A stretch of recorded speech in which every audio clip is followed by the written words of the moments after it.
Alright,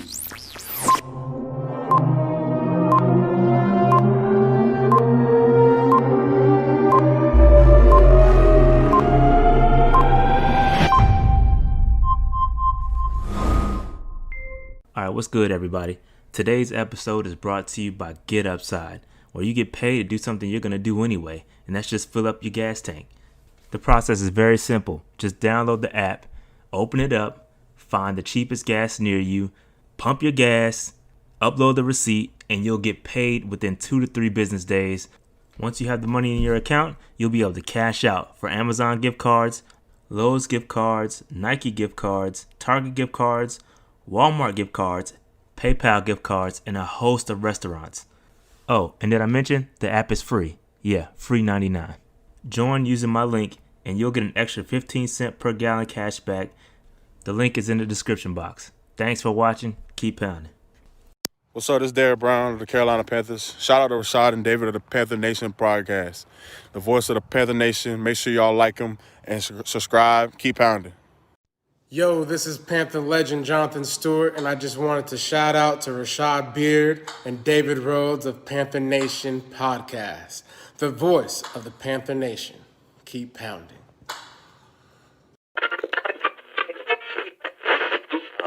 You are now tuned into the Panther Nation podcast. Delone fires to an open Smith. Steve Smith is going to go all the way. No flag down. Smith scores, and the Carolina Panthers win in overtime. Seal, he's intercepted by Keekly. Keekly inside the 20, to the 10, and to the end zone for another Panther.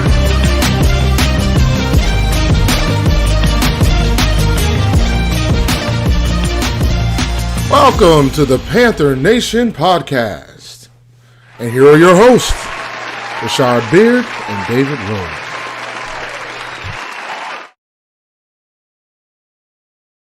Yo, what's good, people? What's poppin'? What's poppin' with the population? Week 1 is now in the books.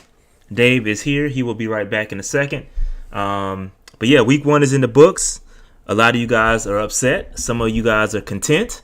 But we'll see how it goes. We'll see how it shakes out and how I feel personally later on. But I'm okay. And if you guys join the live stream, you will understand my sentiments about this season and about how everything's gonna go.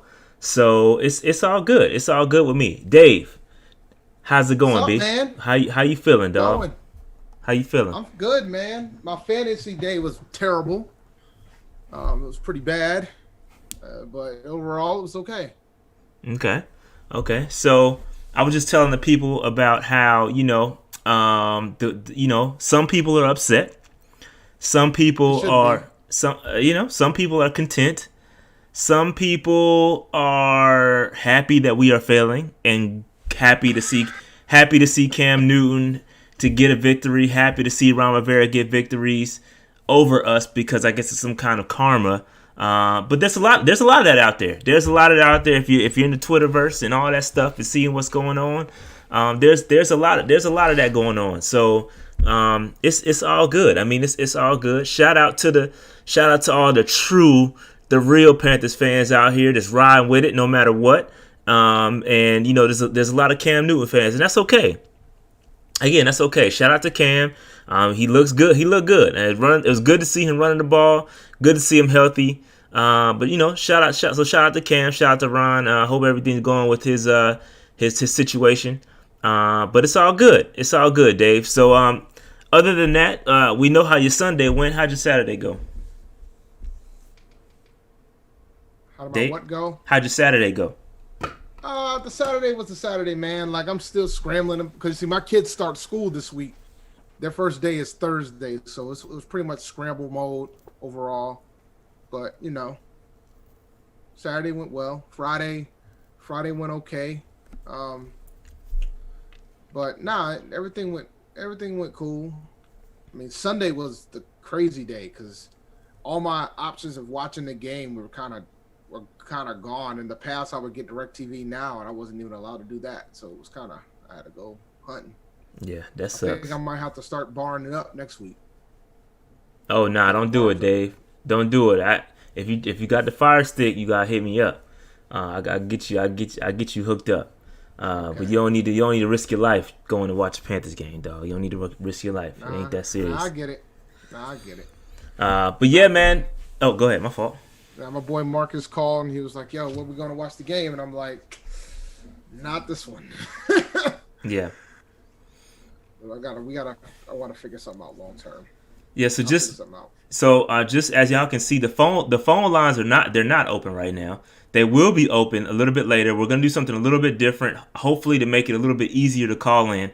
So bear with us. I'm gonna lock that up. But bear with us as we transition to not transition, but go back to something we used to do to make it a little bit easier, so you guys don't have to type as many numbers. Hopefully, but I'm changing this because I want you guys to call in. So please, if I'm going about this, because it's a little bit more difficult to go this route, because we have to go through more of a process. If I go through this route, please call in, okay? I don't want one or two people to call. I need the phone lines to be full, blasted. I want to hear everybody's opinion. So when I open the lines, I need everybody to call in. It's going to be easier. There's no pass code. There'll be a pin code, but no pass. There's no, I guess, a double entry like it used to be. So hopefully I'm making a little bit more easy for you guys to get logged in. All right. So now, Dave, we got a lot. I sent you the slides, by the way. So just in case. Okay. So it's a lot to get into. And we'll just jump right into it, man. Dave, before we jump into that, did you watch the verses? Because I didn't. Oh no, I absolutely did not watch it. Okay, my wife did though. Just checking, because my wife did. She said it was a vibe. Well, a vibe can be one or two things. It can be good or it can be bad. No, it was good from what I understand. It was pretty good. All right. But I didn't watch the verses. All right, so that being said, let's jump into this content. As you can see, we caught the L to the Raiders. The Raiders came into Charlotte, raided the bank. Okay, 34 to 30. They got it popping, and so it tough loss for the Panthers, but it is what it is. We're used to losing in this way. I'm hoping, Dave. I wonder if Coach Rule ever. I wonder if somebody ever let him know that we're kind of used to losing in this manner. Like I didn't listen to his post game press conferences, but I watched some of it. I didn't watch it all though. I'm hoping that one of the fantastic journalists that we have reminded or asked him about how hey, we're kind of used to losing in this way. Have you gone back to watch those games?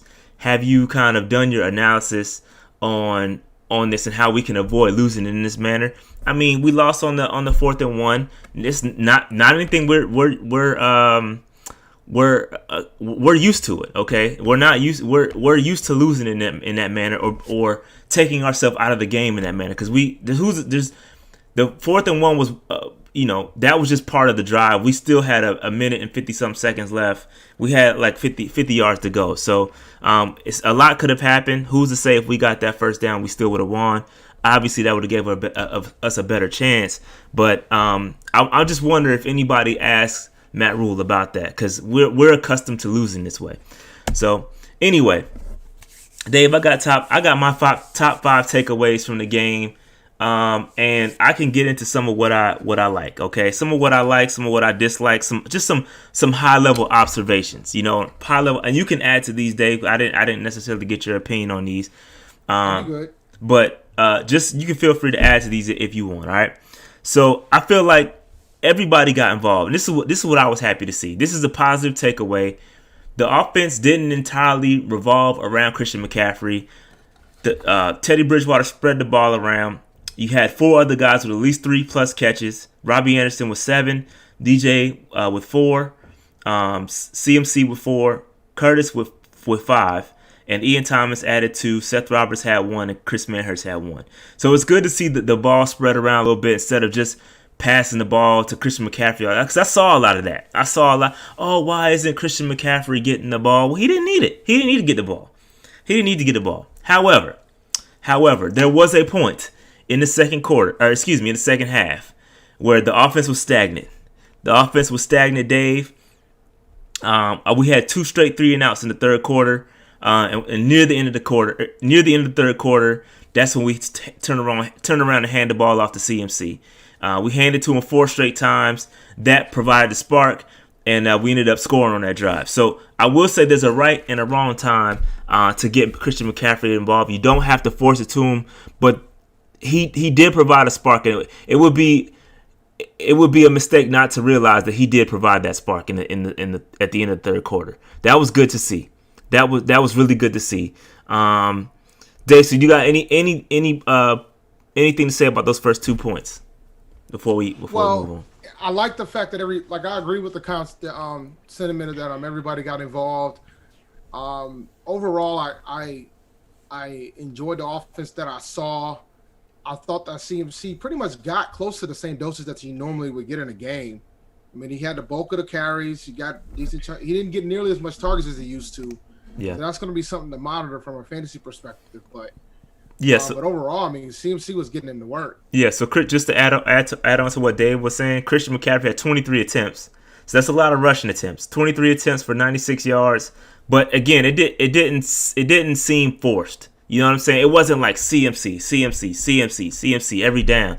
You know what I'm saying? It wasn't forced to me. It was a good flow, in my opinion. And he had 5 receptions on. He had 3 receptions on 4 targets, for a total of 38 yards. So it was still a valiant CMC effort, but it wasn't as forced as it was. So that was cool with me. I was very pleased with the CMC usage, not forced at all. Okay. So moving on to the other 3 points. So the day there was no pass rush and the blitzes were ineffective, and I will show you some film on this a little bit later. But I felt like on top of Derek Carr getting rid of the ball quick, Derek Carr was really comfy back there. He was real comfy, and that's a testament to the Raiders' offensive line. Their offensive line is really good. They did have an injury at right tackle, 2 injuries at right tackle, and we still could not take advantage. I think Josh Jacobs is a really good pass blocker, because there was a couple times where Brian Burns was on his neck, on Derek Carr's neck, and Jacobs was a really good run blocker. So they did a good job. So I think it's a combination of us not being effective from a pass rush perspective and their offensive line being good. Okay, so but we sent some blitzes too, and again, when you blitz, you got to get there. We would send 5 dudes, and I got examples of this, and we'll take a look at them. We would send 5 guys, Dave, and nobody would get loose. So they did a damn good job pass blocking, and we didn't do our jobs either. So that being said, that's it for that point. You got anything on point number 3, Dave? Pass rush and ineffective blitz. I gotta give credit to Derek Carr and the Raiders' game plan, because they got the ball out very quickly. But man, it was brutal to watch. Man, we didn't get a single sack. Yeah, not one sack. It was hard to watch. Like, I thought that our front 4 would play. You would think the front 4 would be the strength, but we did not see it yesterday. I'll tell you that right now. Yeah, we had no sacks. I think we only had 3 pressures too. So 3 pressures. That's really it. We did not pressure or make him uncomfortable at any point in this game. Again, you invest. It goes back to what I'm saying, Dave. I've been saying this. You invest that draft capital. You got a 1st round pick, and I'm not gonna knock on Derek Brown. I thought Derek Brown had a very good first game. I'm not gonna hate. He did get pushed around a little bit, and he pushed back for sure. And he had a pass deflection. He did well. Derek Brown did well. Can't say the same for Gross Matos. A lot of y'all hyped up Gross Matos. They said he started. No, he did not start. Weatherly got 60% of the snaps. So, like I said, Weatherly was the guy from the other side. YGM, he got benched apparently for the lack of run defense. So YGM is not a run stopper. He got benched for not stopping the run. So I don't think he's a run stopper at all. I thought he was more of a pass rusher in college. Yeah, he's definitely not a run stopper for sure. Not in this game anyway. But again, it's a first game. Not gonna rag on anybody too hard. Okay, unless you're a veteran. Let's. I think the offensive line played well, and I have a slide to show the PFF grades for the offensive line. I think we only gave up 1 sack, and that was Michael Schofield, who was a backup, and we allowed 6 pressures. And again, Teddy's elusiveness in the pocket and ability and sense the pocket presence is what helped out the offensive line as well. So I think that's a part of it. I don't think the offensive line was perfect by any means, but the combination of Teddy Bridgewater's pocket presence and them, and him to be able to avoid the tackle and scheme helped out a lot too. We got rid of the ball quick. And point number 5, the same run defense. Josh Jacobs went ham sandwich. I made a stupid prediction before the game that Josh Jacobs would be held to 65 rushing yards. Nah, he had 25 attempts for 93 rushing yards and a total of 3 touchdowns. So he had a CMC day, essentially. He had a Christian McCaffrey day. He put up Christian McCaffrey numbers. He had a better day than Christian McCaffrey. A better day than Christian McCaffrey. He had more receiving yards and a few more rushing yards. So he definitely had himself a CMC day, and we did not help out at all. And I'll show you why. Josh Jacobs is good. I don't think he's that good. We just miss. He's not like elite good. Like, we made him look really good. I mean, we just missed tackles. Like, missing tackles. He didn't just like break tackle. We just missed tackles. Like, it was not bad. We were not. He's good. Don't get me wrong. He's not that good. I'm not gonna say he's elite. I'm not gonna say that. But he's good. He's good. We didn't help out for sure. I don't think we helped out for sure. But anyway, Dave, you got any thoughts on that? I'm going to be playing running backs against Carolina for the remainder of the season. Sheesh. Most of my lineups when I play fantasy, I'm dead ass. And for most of the lineups that I play, I'm going to look and check and see who the starter is for the other team, and I'm playing the running back in my daily lineups. I have to. I got to at this point. Josh Jacobs is good. He ain't that good. Yeah, if you go back and watch the game, bro, like, we had this dude in the backfield. Like, he's good. Y'all are misunderstanding what I'm saying. He is a good back. But go back. I challenge you to go back and watch the game, because I did several times. And we just missed tackles. We took terrible angles. I'll show you. I'll show you the film. We took terrible angles. Like, it was bad. Like, it was just bad run defense. Okay, so Josh Jacobs is good, but you can't Prancer-size your way untouched into the end zone for 6 yards. Like, that's not. I could have did that. That's not elite running back. Like, that's just you're Prancer-sizing your way into the end zone. Nothing is elite about that. Like, come on. I'll show you the film. I watched the game like 6 times, bro. I'll show you. We were not good. We took terrible angles. He's good. I'm not saying he's bad. He's above average. He's good. Okay? I'm not saying he's a bad back. But go back and watch the film. You go back and watch it. I watched it, and we'll take a look at it. I watched it. Trust me, I watched. All right, so there we go. So he definitely Prancer-sized. I'll show you the Prancer-size. It's awful, bro. And shout out to their offensive line too, because they knocked us around. Anyway, that's it. That's all I got, Dave. Anything else on those points before we move on? Nah, but I'm gonna go ahead and give y'all a recommendation for next week for fantasy, man. Ronald Jones, man, he's out there in a lot of leagues. Ronald Jones looked all right against the Saints too. Yeah, he looked pretty good. Bruce Arians was right, because a lot of folks thought that Ronald Jones wasn't going to get the bulk of the carries after signing Fournette, and he looked pretty damn good. He looked pretty good. I think definitely signing Fournette put that pressure on his neck. But anyway, let's move. We'll talk about the Bucs later, Dave. But all right, here is the grades for the offensive line. I think the offensive line played solid. It was good to see. Again, I will agree that the Raiders' front is not that great, okay? But I think they did a solid job of keeping Teddy Bridgewater healthy. Healthy. That's yes, healthy and upright. We only allowed 1 sack against Schofield. That shows on his grade. But for the most part, the guys played very well. We got to work on that run blocking a little bit. Obviously, on the fourth and 1.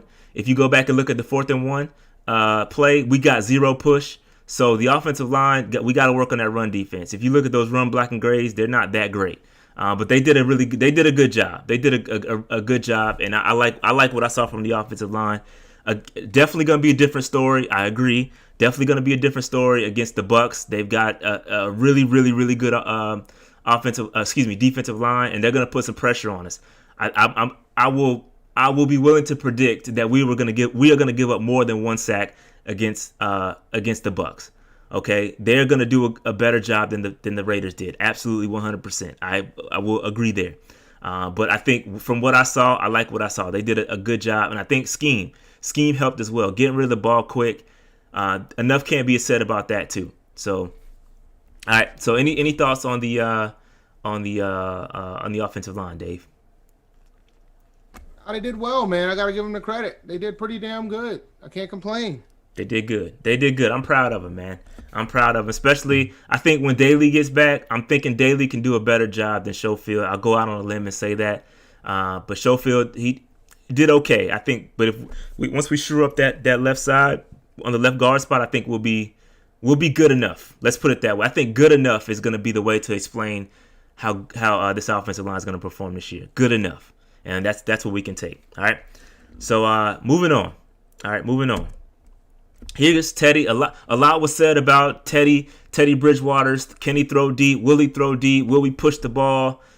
Didn't see it that much.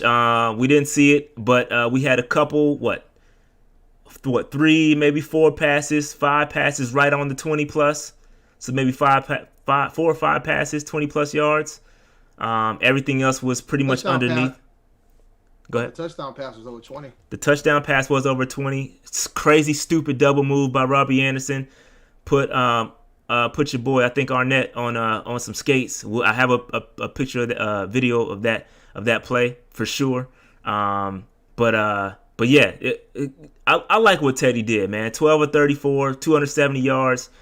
That's a good stat line. 1 touchdown, smart decisions. Again, I think Teddy will take the deep shots when available. I don't think he's going to just slang it for no reason. I think he's going to make a smart decision, and he's going to take what the defense gives to him. Again, I think a lot is said about, hey, is he going to push it? I think a lot has to do with the offensive line. You have to protect the offensive line by your scheme, and that's what we did this game. Doing just enough. There's a lot of intermediate passes there. I like that. Just move the ball, get the first down. That's really it, man. That's really it. It's take what the defense is giving you. I think Teddy did a good job at that. I was very happy with Teddy Bridgewater's game. Very happy. Dave, any thoughts on Teddy Bridgewater? He had a solid game, man. From a fantasy perspective, he had about 15 points. For a quarterback, I know most folks want 20 to 25, but most of the time that's not realistic. You get 15 out of the QB, that ain't bad. Nice little rushing effort too.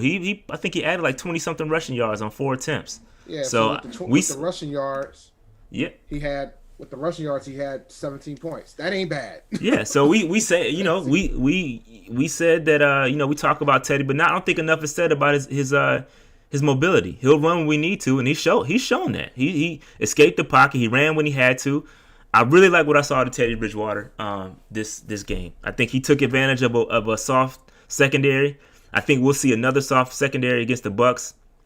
Although they did hold Breeze down pretty well. I watched a nice portion of the game, but not really enough to break it down to see what was going on. I know the Saints defense played really, really well, and Breeze didn't have to do much. But yeah, man, Teddy did good. I like Teddy a lot. I like what I saw from him. No picks, no turnovers. That's all you can ask, man. That's all you can ask. Just good, smart decision making. All right. Anything else, Dave, on Teddy? My bad. Teddy's the guy, man. Teddy out here living his best life. And listen, I think we said it and I'll say it again. I think I said it in my stats video. I said it after on Teddy Bridgewater, and I said it in the group chat. I think Teddy is really gonna make some of y'all Trevor Lawrence truthers and pie draft pick truthers and tankers for Teddy, tank for Fields. I think he's really gonna make y'all reconsider. I think Teddy's a capable quarterback. I think we did the smart thing by getting a quarterback and not having to put ourselves in a box and having to draft a quarterback and having to draft somebody I think we're in really good position. I kind of initially I didn't like it, but I do like what they did with Teddy and giving us some options, the flexibility on the quarterback position moving forward. So I like it. I like it. All right, moving on. Snap counts, Dave. So the snap counts came out. Ain't nothing really changed. CMC, 97% of the snaps. He played 65 of possible 67 snaps. We saw Mike Davis 3 snaps, and Alex Armour had 8 snaps. I think Alex Armour did have 2 rushes. One of them was for Nada, and which was the end of the game. I think he had another first down run on the same play. Any other man hurts? He started at tight end, but Ian Thomas had more snaps, 13 snaps, but they both were on the field. Dante Jackson only played 11 before he got injured. Then my man Rasul Douglas came in and had 51 snaps in his place. Jeremy Chinn played 100% of snaps. That was good to see. He actually played well. We'll hear more from him later. And Brian Burns, Derek Brown, K'Wan Short, and Weatherly played all played over 60% of the snaps, while Zach Kerr, Bravion Roy, Yetur Gross-Matos, Marquise Haynes, and F.A. Obata rotated at a little under 20% per snaps. And Kerr had the most run amongst the second group. And again, going back, I think YGM got benched for awful run defense. I don't have the clip, but if you go to Twitter, it's up there. He got benched for awful run defense. He did not set the edge at all. Weatherly had a solid. Actually, Weatherly graded out as the best defender. He for PFF. Take it for what it's worth. But Weatherly had a decent stat line. Let me see if I can pull it up real quick. Weatherly had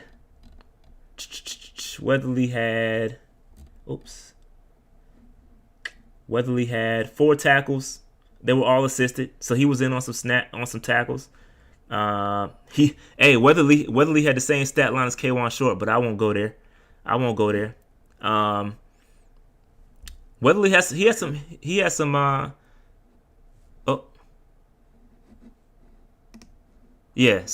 it was okay. A decent, okay performance from Weatherly. But anyway, anything else on these snap counts, Dave? Nah. All right. All right, moving on. Let's talk about these. Let's talk about these run plays. Okay. Let's talk about these run plays for a second. I'm gonna play some things because a lot is being said about this fourth down play, and we all expect, I guess, a little bit more creativity from Joe Brady. But I think a lot of people are upset over this fourth down play. Okay, and I think you can call it hindsight, you can call it whatever, but when you go back and look at the game, I felt like the writing was on the wall for this to happen. Okay, like the writing was literally on the wall. I think we went to the well one too many times. And if you want to take, I know it's probably pretty difficult to see, but you can see in this first play, we ran that exact same play on our 3rd and 1 near the goal line, and barely got the first down. Okay, we ran the exact same play. Then, and that was that play was in the fourth quarter. That was in the fourth quarter. Okay, mind you, this other play on with McCaffrey. This is McCaffrey on 4th and 1. On 4th and 1. Let me see if I can run that back. It was on 4th and 1 where he barely. This was in the third quarter. Whoops. This is in the third quarter where he barely got the first down. Okay, barely. He squeaked by and barely got the first down. Okay, and then the game clinching call right here. The same play we just ran with Armour earlier. It was the exact same lineup, the exact same formation, the exact same play. Okay, I felt like we could have been a little bit more creative. And you can say there's a lot of people out there saying, "Hey, give CMC the ball." I'm agreeing. I was going there with Lee Trotter. What Lee Trotter said. That's exactly where I was going. Okay. A lot of people said, "Hey, give McCaffrey the ball." But how many times did we see McCaffrey get stuffed on 4th and 1 last year? Sure did, man. So I mean, you can second guess. Yeah, exactly, more than once. So you can second guess on who could have got the ball. That's not my concern. I think you could have been a little bit more creative, maybe like a naked bootleg or something with Teddy. But listen, I'm not here. I'm not gonna second guess. I'm not going to second guess the play call. This is a learning experience for them. This is Joe Brady's first game, really full-time calling plays. He's got to learn from it. In my opinion, he went to the well one too many times. But it is what it is. At the end of the day, the players got to execute. And if you go back and look at that play, the offensive line got 0 push. And that's just, it is what it is, okay? It is what it is. And you hopefully you learn from the mistake and we can do better next time. I mean, hey, in the words of the great Ron Rivera, this was a missed opportunity. Missed opportunity, okay? That's really all I can say about it. That's all I can say about that, Dave. Any thoughts on the 4th and 1 play? Nah, I'm over it now, man. I was pissed off when it happened, but I'm over it now. Like what happened. It is what it is. I sound like John Fox, but yeah, man. Like if you go back, if you go back and look at the game, if they were to run the ball, I guess in that same formation, if we're gonna say hypothetically speaking, give the ball to C-Mac on 4th and 1, because I see a lot of people saying, yeah, go earn the money. Okay, that's fair. You give him that ball in that same scenario. Maybe you drop a different play. Okay, you can drop a different play. But if you hypothetically in that same scenario give C-Mac the ball in that same formation, he would not have got the first down either. So you would have to run a completely different play. Okay, so just throwing that out there, it would have to be a completely different play. All right, moving on. All right, Dave, stock up, stock down. Stock up, stock down. Let's get it. Okay, let's get it. I don't have many. I'm trying to be nice. Okay, I was trying to be nice with people. So I'm gonna be honest with you. There is no Teddy Bridgewater for stock up, because I think Teddy did exactly what I thought Teddy was gonna do. I think there is no Christian McCaffrey, because Christian McCaffrey did what Christian McCaffrey does. Okay, so these are all in the context of the player situation. In my opinion, in my specific opinion. So there's context to why I picked these. Okay, so let's just and listen. When you call in later, you give your stock up, stock down. Okay, maybe I missed a couple, but this is just my opinion. Okay, my opinion. All right, first up, Robbie Anderson. Okay, if you watch, Robbie Anderson gets a stock up. And if you watched my stat prediction video, I knew Robbie Anderson was going to get some big plays. I thought Robbie Anderson was going to get some big plays, but he got way more involved than I thought he was going to be. He had what, six catches, and absolutely destroyed Arnett on his double move. So it was really good to see Robbie Anderson. I thought he did a really good job out there. He was open, like wide open every time. Every time he caught the ball, he seemed to be wide open. Like there was nobody in his vicinity when he caught the ball. So he did a really good job. So I'm happy. I'm very happy with his performance, and I might need to revisit my statistics prediction, because Dave, he is like 1/6 of the way already, and it's only one game in. Now, I predicted like 650 yards, I believe, and he's already 1/6 of the way there. Okay, so I got to revisit that. So immediately, ASAP. Okay, so Robbie Anderson definitely outperformed what I predicted. Again, I'm just a guy with the mic. Okay, so I'm don't take my words for a grain of salt that they are. But I thought Robbie Anderson would not be that. I thought he was going to be involved, but not as involved. I thought the ball, because the ball is going to be spread around to more targets. I thought that his numbers would drop a little bit, but I was way off. He went out there and got it. And again, absolutely torched a rookie, Damon Arnett, in this joint. All right, so peep game. Here's the play right here. If you can see right there, Damon Arnett thought he was about to touch him. Had to hold him, and it was gone. I think it was a great throw by Teddy. Put it right there, the perfect touch on the ball to get it right there to where he could get it, and it looks like the safety overshot. But it was a great move. I mean, he had him on skates, and then he took advantage of the rookie. So shout out, and again, really good throw. Look at where this ball is. Look at what he's got, the safety coming. The ball was well timed, perfectly thrown ball. It doesn't get better than that. And maybe the safety should have been playing the ball. Maybe if he plays the ball, probably would have been a PI. I don't know, but it was a great play by Teddy. Great throw by Teddy. Great play. Great route by Robbie Anderson. Wonderful. So I was happy for Robbie, man. Great play. And I'm happy about Robbie Anderson. Any thoughts on Robbie Anderson before we move on to the next stock up, Dave? Locked in, man. Robbie was out here living his best life, to say the least. Yeah, for sure. He freaking unbelievable, man. I think that's another guy that we kind of overlooked. Some folks, he's available in a lot of fantasy leagues. A lot. Probably one of the first ones taken. Yeah, I like Robbie, man. I said it in my stats prediction video that I thought he's played with terrible quarterbacks. Look at the quarterbacks he's played with. This is the first real quarterback he's playing with. Shout out to Leonard Fournette. This is the first real quarterback he's ever played with. So look at what he's doing. He's out there getting it. He's doing good things. I'm proud of him. Hey, listen, I just undershot the stats prediction. I thought the ball was going to spread out a little bit more, but the way he's looking, he's definitely going to be on pace for a 1,000-yard year. Hopefully he can get there too, because this will be his first 1,000-yard year ever. I don't think he did it at Temple. So I think he got 900 his sophomore season with the Jets, but he's never had a 1,000-yard season. So hopefully he can get there. Maybe I'll revisit my stat predictions at mid-season. Maybe I can readjust. But yeah, man, that might be too far away. That might be too far away. Yes, facts. Shout out to Robbie Anderson, man. Really good plays by him today. He did a really good job. All right, so another stock up, Jeremy Chinn, Dave. Jeremy Chinn.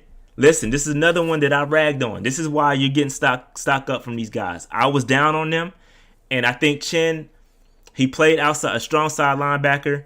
He was out there all over the place. And you know what? The thing that the thing I'm impressed about with Chinn is he's a good tackler. Like, he tackled. Like, there was no arm tackling. I don't think he let anybody get away from him. He had really good open field tackles, like great open field touchdown saving tackles out there. So if you look at the game, I was happy with him. The more experience he gets, the better he's gonna get. He's gonna have his bumps, okay? He's gonna have his bumps, but I think he did a really good job. He stuffed the stat. He's a stat sheet stuffer, Dave. Stuffed the stat sheets, okay? He had, let's see where he had. He had seven solo tackles, Dave. 7 solo tackles. I'm talking about an open space, killing it. And then he had 1 assisted tackle for a total of 8 tackles. Okay, he did a really good job. Really good job. And 100% of the snaps. So he was out there getting it. I like to see. I got to go back to see what. Back to Pro Football Focus to see where he was lined up. But I think he did a really good job. Took advantage of his opportunities. And listen, this is what I'm really happy about these rookies playing, because it's good. As ugly and as bumpy as it's gonna be, this is what they need. Get them out there, and play early. This is exactly what I like. All right, so Dave, any thoughts on Jeremy Chinn? Hey, and first of all, let me go ahead and put my cape on, and let me go ahead and apologize. First of all, I want to apologize to Jeremy Chinn personally, because I definitely and it's one game. It is very early. It's one game, but he definitely way outperformed where I thought. I mean, the open field tackles were impressive. He back. He had that after I forgot what school he went to. I know it was an FCS school in the same conference with North Dakota State. I can't remember the school right now, but Southern he was Illinois. good at tackling in Southern college. Illinois, yeah. Southern Illinois, like, he had the form then. Yeah, no, I get it. We were watching him when we were playing against North Dakota State, and he was getting freaking ransacked, not thinking that, hey, this happens to everybody that plays North Dakota State. Hey, Slim, I definitely flip flop McGee, yo. I'm known for flip flopping, dog. See, that's the thing with me, yo. I am okay. I'm okay in my skin about being wrong. There's nothing wrong with being wrong. I have a platform to be wrong. I publicly put my opinions on display. Of course, they're gonna be wrong. I have no problem with being wrong.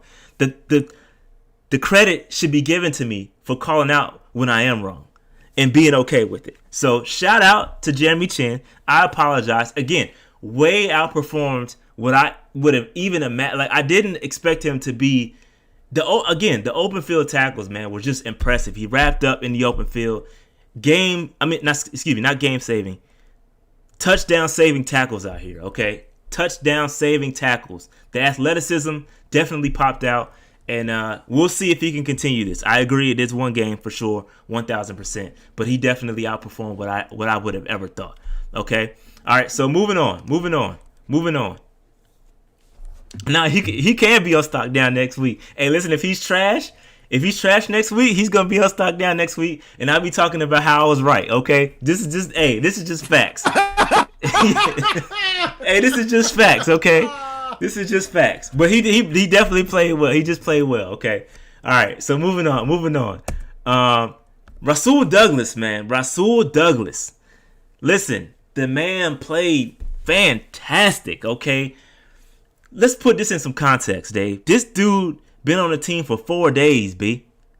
He been on the team for 4 days, my G. Stop.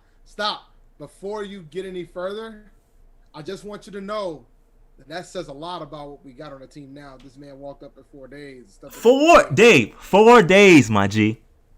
4 days. This dude been on the team for 4. And listen, the disrespect for this man. Get this dude a picture in a Panthers jersey, Dave. I could not find one picture of this man in the Panthers jersey. I'm irate. I had to go out and put this dude on with an Eagles jersey on my podcast. Looks like he's throwing the ball, but that's a whole nother discussion for another day. I am not happy about this. Okay, get this man in a Panthers jersey, and he had a 24 jersey on. I thought I saw. Let me chill. But I thought I saw Josh Norman out there in his prime out there, B. Year 4 or 5 Josh Norman. Okay, that's what I thought I was looking at out there. But let me chill. I'm gonna chill. Listen, for this dude to come out here to be on the team for 4 days and ball the way he did. He had 2 pass deflections, one that really saved the game for us. Okay, like it put us in the game and allowed us to go back and take the lead. Okay, so Rasul, listen, I got the film. Here it is. Let me shut up. Okay, let me show you what's going on here. Listen to what this man is doing. Okay, this dude. There's a lot to unpack here. So this was the third and 12 play. Where we forced a punt. And first of all, let me go back because I want to point out how, Dave, we sent 5 dudes to the rusher. 5 dudes to the rusher. And this is why I say we've got to invest in the cornerback position. We have got to invest in the cornerback position. Okay? And I'm going to give credit to Hurney for going out here and getting this dude off of waivers, B. Because I think, again, if you talk to any Eagles fan, they like Rasul Douglas. They like him. They felt like the scheme wasn't good for him. But let me show you this. Look at this. Count this. 1, 2, 3, 4.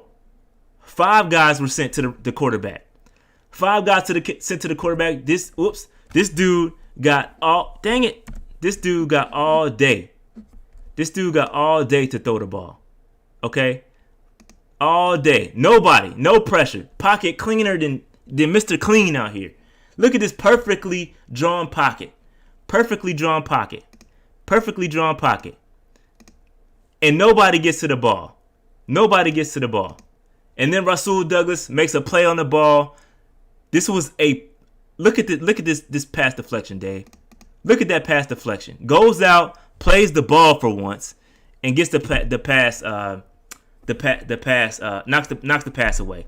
This is what allowed us to go back and take the lead. Not only does he have the pass deflection, look at the game situation. 4th quarter, 9 minutes to go.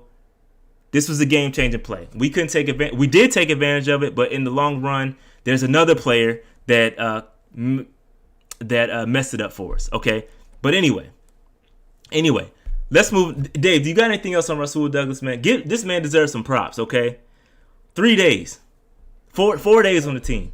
Imagine what he's gonna do with a week. with a week on the team. Give him 2-3 weeks on the team. Imagine what he's gonna look like. Let me tell you something, brother. That man's got the Buccaneers next week, and he better not be on stock down night. The other guys can be on it, but you can't be out here and be like, yo, 4 days. This guy, you can't. He cannot be on stock down next week. This guy cannot. So you saying he's safe? He has to be safe for next Hey, week. Dave, I got news for you. Dave. He's not going to be safe. Nobody's safe. Nobody's safe. Nobody is safe from stock up, stock. Nobody's safe from stock down. B. Y'all criticize me for putting Greg Little on stock down because he was hurt. And now look where he's at. Now look where he's at. I put Luke there, and y'all, these cats try to crucify me. But anyway, that's all I got for stock up. There's some honorable mentions. Dave, do you want to shout out any honorable mentions for stock up? I mean, other than Teddy and I want to give props to the whole offense. I think overall the entire offense, the way that the offense operated, did pretty damn well as a whole. I thought, other than that fourth down call, Joe Brady called a pretty damn good game. And I did. This is all for stock up. I don't have any more for stock up, but I do want to send a shout out to Troy Pride Jr. I want to shout out to Troy Pride Jr. because I thought he did fantastic out there, considering he's a rookie. His first game, it counted, and he had to go out there and play. He got scored on. But listen, he was in good position. I felt like he did a good job. He tackled very well. Tackling is an underrated something that we need to prop up. Okay, the dude tackled. There was no yak yardage. They may have caught the ball, but there was no yak. Okay, so shout out to Troy Pride. Listen, for his first game, I thought it was decent. Okay, I thought he did a good job. Not quite stock up. Okay, because he got scored on. If he didn't get scored on, maybe he would have got stock up. But listen, I think Troy Pride did a really good job for his first season. Let me see. I'm trying to think. Everybody's saying Farrell Cooper. Cooper did a good job with the kick returns. He deserves props for that. And I was gonna put him up there. But listen, compared to these other performances, wasn't quite there. Okay, but he did a really good job, especially considering we haven't had a good punt or kick return in a long time. He deserves some honorable mention for sure.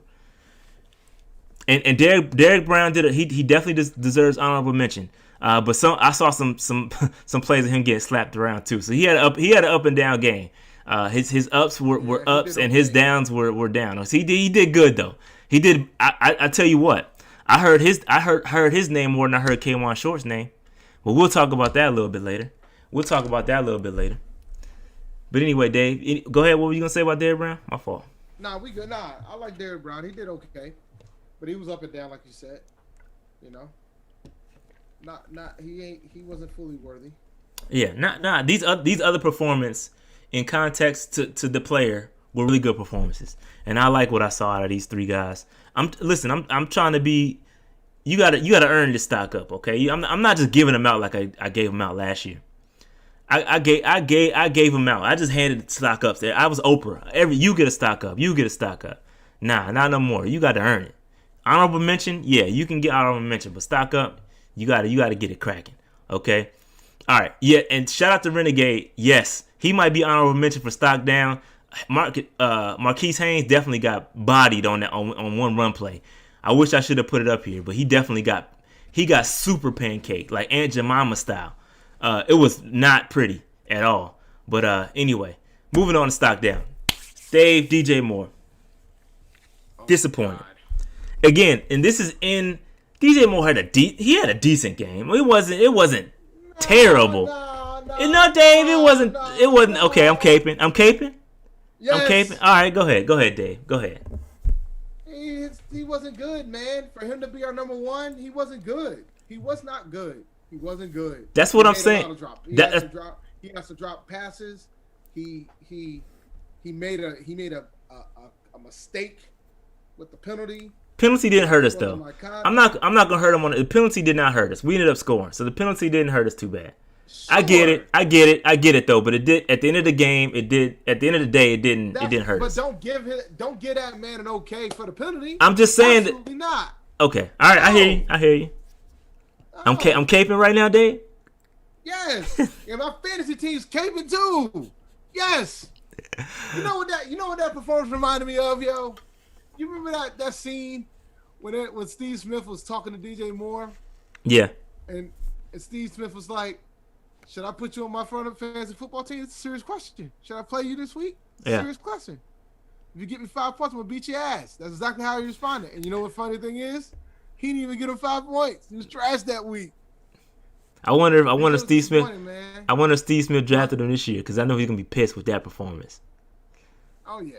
But listen. Yeah, because you got to consider where you got to draft him, too. Okay, so officially, everybody's talking about the drops. Officially, he's only credited for 1 drop. And that's not me saying. I'm just saying officially he was only credited for 1 drop. Yes, I think there was about 3 or 4 that were questionable. 3. I'll say 3 because he had the touchdown. The touchdown he should have caught that. There was one that was slightly thrown behind him. He should have caught. And I think there was another one that he dropped. But yeah, DJ had a bad day. He had a bad day. Okay, and listen, in the context of me wanting him to have a 1,300-yard season, this is why he's on stock down, because you had opportunities and you didn't take advantage of them. Okay, I think he had the most targets. I think he had 9 targets. I believe. Let me just confirm that so I'm not lying to y'all. But I think he had yes, of the receivers he had 9 total targets, and he had 9 targets with 4 catches. Robbie Anderson had 8 targets. Curtis Samuel had 8 targets. So how many catches did Curtis Samuel get with his 8? 5. So more than him. 5. Yeah, Robbie. 5. Robbie had 6 catches. All right. Yeah. So now let's do some mathematics. This man right here had the most targets, and he was under 50%. The other 2 individuals had 8, and they were over 50%. Yeah. That's why he's stuck down. Facts. Bottom line. I agree. I don't disagree. I'm the one that put him on stock down, so I don't. He definitely deserves stock down, for sure. It was not pretty. Again, we are propping up DJ into NFC South tier wide receiver 1 tier. We want DJ Moore to be in the same conversation as Julio Jones, Michael Thomas, Mike Evans, Chris Godwin. We want him in that conversation. And based off that performance, we just can't put it. It wasn't pretty. It looks like he was wide receiver 3 out there. Okay, it was not pretty. He was. But no, it's not. No. But he was. No, from a catch perspective, he was. But for yardage, he was wide receiver 2. He was wide receiver 2 from a yardage perspective. He had 54 yards. Robbie Anderson obviously had the 75-yard bomb, which added to his 115 yards total. But yeah. So we want him in that conversation. We need you to pick it up, DJ. And I feel like he's gonna do it next week. I feel like, mark my words, I feel like DJ, and there's no bias here, but I want him to be in stock up next week. I think he's gonna do well. I think he's gonna do well next week. I really do. He's gonna bounce back. I might play him again this week, but I'm going to ether him if he does this to me again. So that jersey rant, that style ether. Are you yo? He's wearing a dope number. Don't get me wrong. He is wearing a 12. But Dave is a 12. I cannot have my 12s playing like this, man. Yeah, it was a bad day for DJ. He was frustrated. It's a bad day to have a bad day. He did. In fact, he did. But yeah, man, he had a bad day. But it's cool. But all right, so that's DJ Moore. All right. So, Dave, K1 Short. I gave this man stock down. This dude was so quiet, man. And you know what y'all said? A lot of y'all said, hey, go out and get a Derrick Brown. Go get a Derrick Brown. That front 4 gonna be great, they said. Listen, K1 Short, I'm disappointed. And listen, I might cut him a slight piece of bail coming off injury. This is his first game in close to 2 seasons. He came back really, he got injured really early in the season last year. So he almost had one season. He had a full season, almost a full season off. Maybe it was a little bit of rust. is a little bit of rust. I'm gonna chalk it up to rust, but I definitely expected with Derrick Brown next to you, and Brian Burns on the edge, and Weatherly and whoever YGM, whoever y'all want to put out there. I expected K'Wan Short to feast some pressures. At least you don't gotta put up the sack numbers. It's hard. If as a defensive tackle you putting up sack numbers, that means you're pretty darn good. Okay, I don't necessarily expect the sack numbers from KK. It'd be nice. He's done it before. He had to get an 11 sack season in 2015 or something like that. Oh, he had a double-digit sack season before. So he's done it before. But I expected more from him. And listen, it is early. The season is really early in the season. But this man had the same stat line as Weatherly, dog. Four tackles, man. No tackles for losses. Like I need my guys. I need my defensive tackle to have these tackle for losses out in these streets. I need y'all to penetrate. Pause. And I just did not happen. It didn't happen. It didn't happen. Okay. So, Dave, you got stuck down for me. Any thoughts on K'Wan Short? I'm disappointed, but like you said, I'm trying to give him a little bit of slack because he was injured, and he's coming back from injury. My only concern is if this becomes a habit, man, this is gonna be a rough year. Yeah, we need him. Facts. And again, it's all in the context of what I expect from the player. This is almost, if you want to be real about it, if you want to be 100% real, this is a contract year for him essentially. Like we can cut ties with him easily next year, easily. Like he would save us a ton of cap if we got rid of him. So this is essentially a contract year for him. And yes, I think Slim, you're right. He is like 31 right now. I think he'll be 32 pretty soon. So he is up there in age. So we can cut this man next year. This is essentially a contract year for him. So he's got to step up, man. He got to step up. All right. So all right, that's all I got for K'Wan Short. I just expected more from him. All right, moving on. This next one, I really feel bad for this man. But this is the next one. Tahir Whitehead, fam. I got 3 words. I got 3 words for you, Dave. I miss Luke. Man. That's another 3 words for you. I went back and watched this game, and I'm like killing myself because I'm like, yo, Luke would have destroyed Josh Jacobs. Luke would have took this angle. Luke would have took that angle. Luke would have did this. Luke would have did that. And that's all in my head. I'm like, man, I just couldn't get it out of my brain trying to replace this man with Luke. And it's not his fault. I'm not trying to compare him to Luke. That's not my intention. I don't want to do that. And it's unfair to him for me to compare him to Luke. That's not what I'm doing. But I'm just saying, as I watched it, it was just like, man, I'm sitting here watching this dude take horrendous angles, B. Horrendous angles.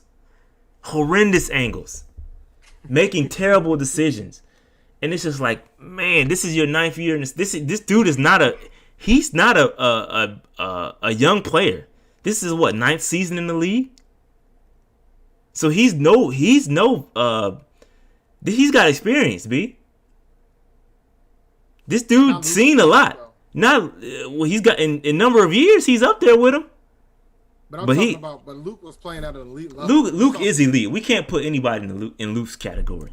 Okay, but I'm just saying it's tough. It's just tough to see this man out here just making terrible, like, all right, I'll just show you because I don't want to. Look, man. All right, let me see what this is. This is, I think this is the touchdown. This is where he prancer-sized. Look at this prancer-sizing. I guess you got to be elite to prancer-size in the end zone. You just walk. Look at this right there. Okay, look at this situation right here. I don't know if Derrick Brown got pushed into him. And I don't know where his gap responsibility was. I don't know where he was trying to go. But I feel like he should have slid over to this gap that he's going to cut into. And he just prancer-sized. Josh Jacobs prancer-sized into the end zone. Okay? He got swallowed up. So Derrick Brown, listen, he took the double team. He did what he was supposed to do, but it also allowed the defensive or the offensive tackle to get, or offensive guard, to get to the second level. Okay? He got to the second level. Whitehead just trapped himself. Between him and Derrick Brown, he trapped himself. And then somebody needs to be in that gap. I felt like personally, Whitehead took the wrong gap.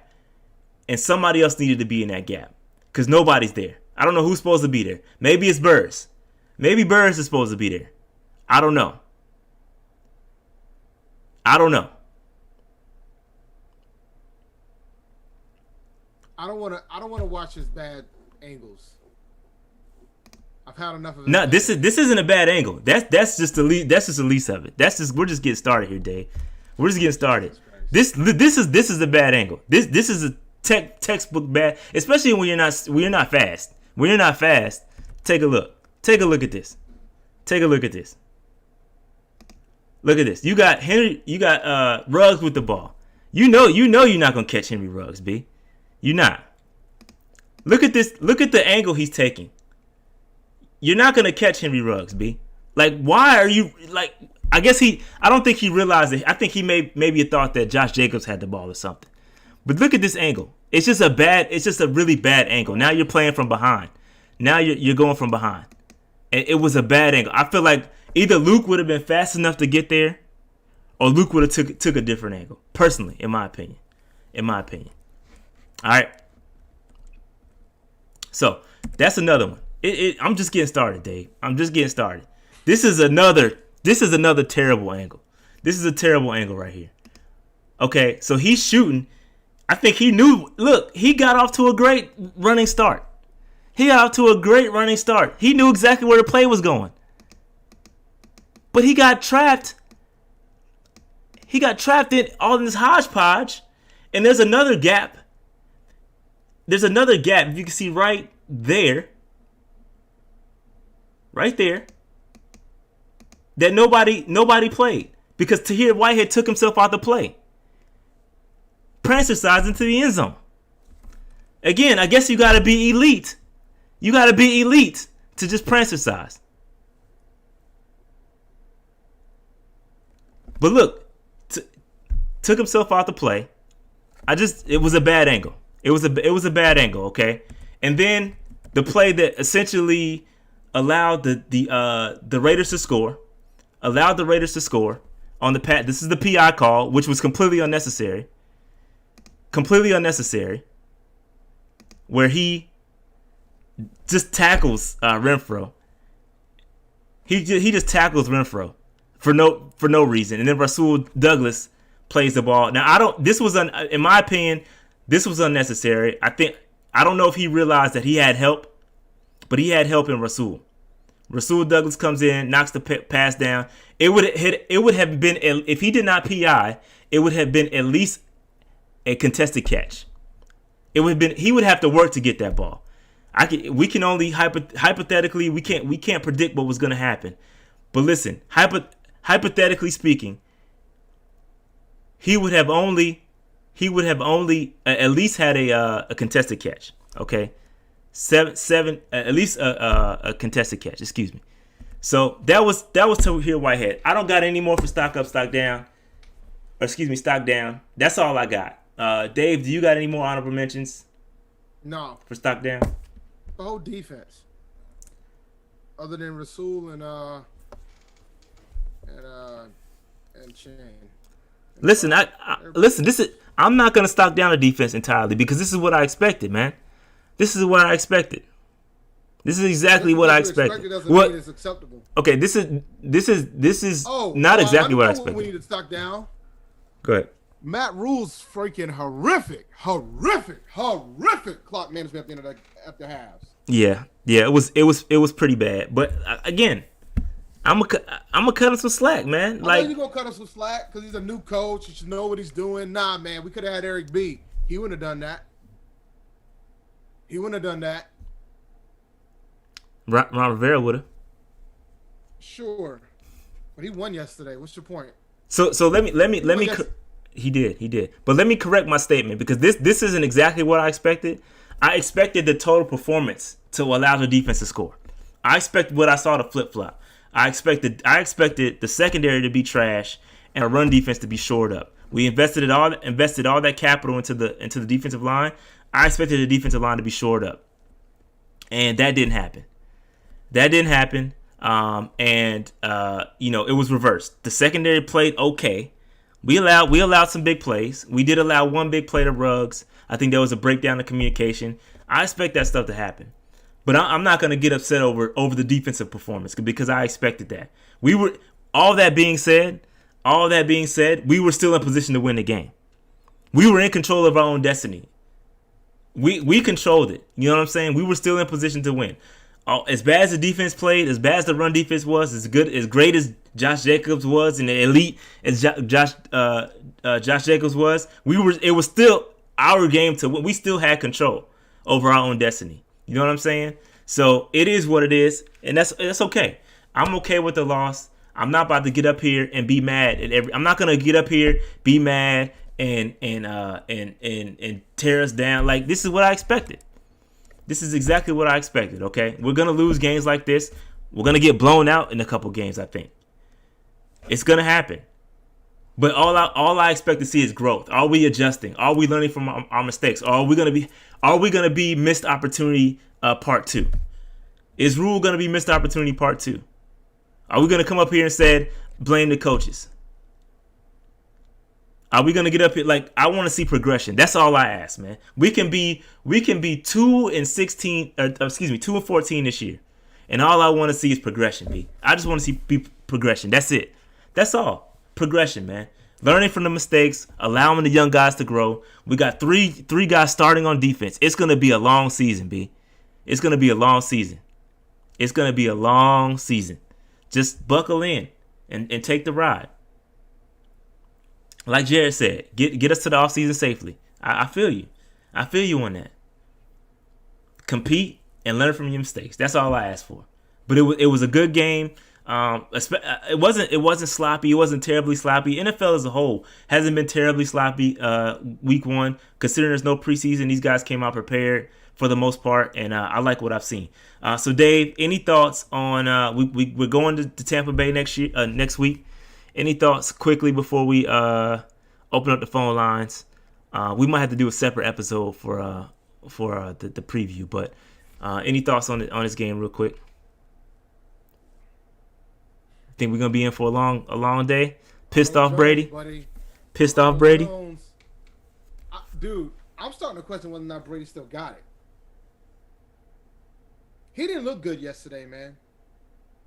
First game, man. As an NFL coach, I think it's his first time. Oh, you talking about Tom Brady? Excuse me. Yeah, I thought you talking about Joe Brady. My bad. No, Tom Brady. Yeah, listen, there's no excuses. Teddy Bridgewater came out and did what he did. I ain't giving him excuses. No, I'm just saying he might not have it anymore. A lot of people will, though. A lot of people will come out and cape for Brady. They'll come out and cape for him. There ain't no excuses, man. Teddy Bridgewater came out and played pretty well, really well, with a new coordinator, a rookie coordinator at that, a whole slew of new receivers, a new cast, a hodgepodge put together offensive line.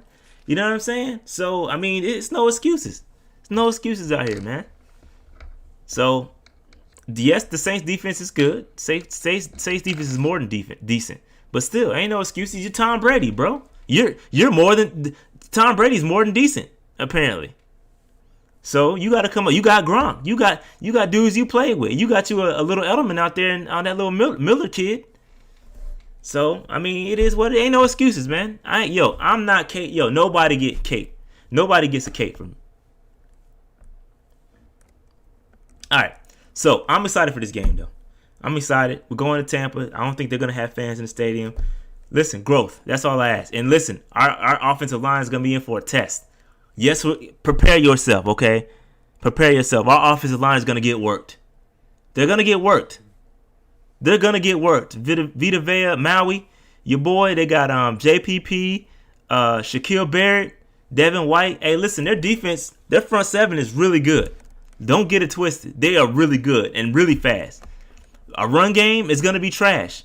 They're gonna shut our run game down, and it's gonna be in Teddy's hands. We got to get rid of the ball quick. Hopefully, Joe Brady is out here drawing up these quick passes. But we should be okay as long as we can scheme. We should be okay to scheme. Okay. All right. So let me open up these phone lines real quick. And so y'all can give y'all opinion. Cause I guess I guess I'm too easy on the Panthers. I'm too easy on them, I guess. So Dave, if you can open up free conference call, I'm gonna open up the phone lines as soon as you get on. Let me know. I'm pretty much in. Do you hear the music? Yeah. I'm here. All right. Hopefully, because I don't want to hear the music.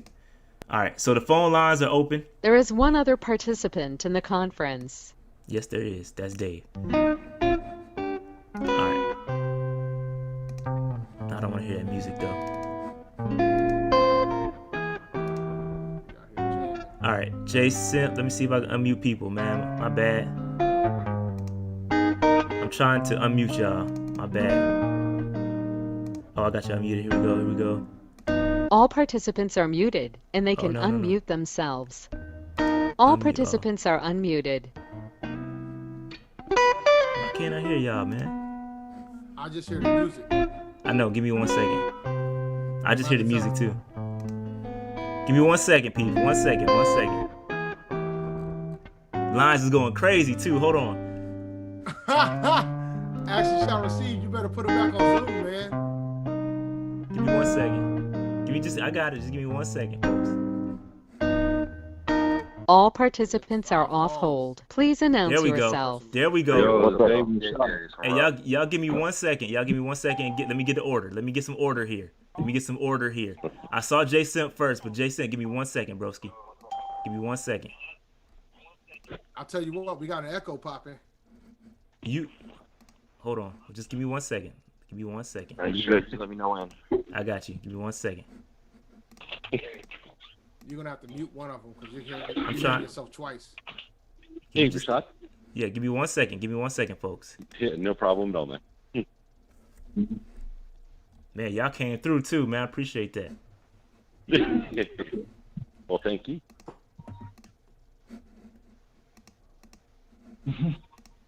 Wow, you got mad calls. Yeah, it's a lot of calls. Just give me. Hey, my bad. I'm trying to get it all. I'm trying to make sure I get everybody. I'll tell you what, though, man, you're echoing, and I think it's because you got the audio come from two places. But first, let's start with talking to people. Yeah, just don't let that JB guy get on. Yeah, give me 1 second. Because let me mute myself. Mute me too on the Zoom call. Actually, I can do that. No, you're muted. Yeah, you mute. Dave, you already muted. So go back to mute.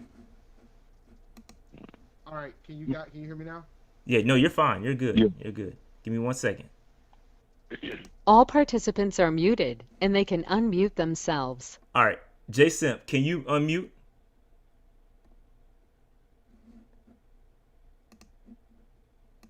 There we go. Hello? All right. Yeah, there you go. All right, we're good now. Okay, yeah, I don't know how to unmute on my phone. No, you're good. You're good. You're perfect. Perfect. I'm good to go. Yep. Go ahead. Okay. First, well, I know you got a lot of people calling in. So I'm going to be trying to be quick, but welcome back, 2020. We didn't think we were going to be here. We went a long road back to football, but we're back. I think the biggest thing you said that I totally agree with is this season is just about growth. Like, I've just kind of, what the thing is, and I don't want to talk about him too much, but with Cam is we always thought we had a chance, where now this season we ain't got no chance of nothing. So I ain't letting this team ruin my Sundays. I ain't getting mad. We lose. As long as we are showing some potential in certain areas, bright spots, right, silver linings. And most of the time, I don't want to hear that. I'm too competitive. I want to win. I want a W at the end of the day. I don't want to ain't none of that other stuff. But this season, that's what it is. I agree with you completely there. I disagree with you a little bit on your analysis of Whitehead. I do think he took some bad angles, but particularly those 2 scoring plays. The first that you showed, you'll see Derrick Brown's getting his butt pushed back 3 yards off the ball into Whitehead's lap. And that's what Luke dealt with all last year. Agreed. And now we're just seeing that same thing, but with a lesser player. On the second touchdown, Gross Matos is getting pinned down inside. It's an outside zone to the right. Yes. Yes, Whitehead tries to shoot the gap, but they didn't score inside. They scored outside. So he did his job. You'll go back and look at it, and Gross Matos is just getting pinned down by a freaking tight end or a wide receiver and just does not contain. And that's where he's got to get better, and that's why he ultimately got benched. Lastly, the 4th and 1 play, I thought when you go back and look at it, they had the look that they needed. If it was blocked correctly, they would have picked up the 1 yard. They would have converted, and who knows how the game ends from there. They didn't execute. So they had the look. They did not execute. But again, it's a young team. We're going to see those things throughout the course of the season. Next week, I expect us to get blown out, honestly, in Tampa. That's just me. But just look, if you're a Panther fan, look for those silver linings. Look for those bright spots. Look for players to be developing, getting better. Don't lose your mind over losses. Don't let this team disrupt your Sunday, get you mad, coming into work on Monday. Because for the last 2 years, that's how I was, because I thought we were going to be a contender. But that's not the case this year. Look for your silver linings. No, I agree with you, bro. Good analysis too. I'll go back and look. I still think he took some terrible angles, but I'll go back and look. Good analysis though. Good job. Appreciate that, Jason. Yeah, appreciate the call. All right. Let's go down the line. 828. Can you unmute yourself?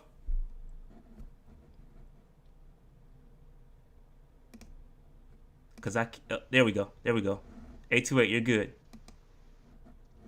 What you got? 828. Is that me? Yeah, that's you. Yeah, man. Hey. No, it's all good. Bear with us, man. We're trying to learn. Hey, yeah, what's Dave, up, man? In Panther Nation. Anyways, I just wanted to say thank you again for always putting the show on and something to look forward to. And I really enjoyed watching the game with y'all. It's funny because Dave was like 3 plays behind, and I had the TV, and I was 1 play behind, and then I put on the iPad, and then it was kind of in the middle.